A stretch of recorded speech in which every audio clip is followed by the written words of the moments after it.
First, disconnect the auto level control touchpad harness from the controller.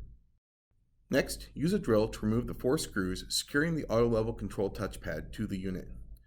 Take care to not strip out the holes while doing so. And then remove the touchpad. On the back of the touchpad, disconnect the harness and remove it. Feed the new harness through the access hole cut for the touchpad and connect it to the touchpad itself. Be sure that you hear or feel it click together so that it does not come loose later. Resecure the touchpad in place with the 4 screws in the corners. Be careful when doing so to not over-tighten the screws, as this could damage the mounting holes.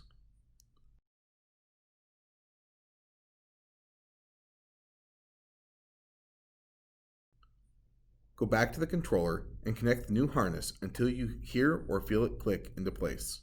After everything has been connected, press the up and down arrows at the same time on the touchpad, and then test the touchpad for proper operation.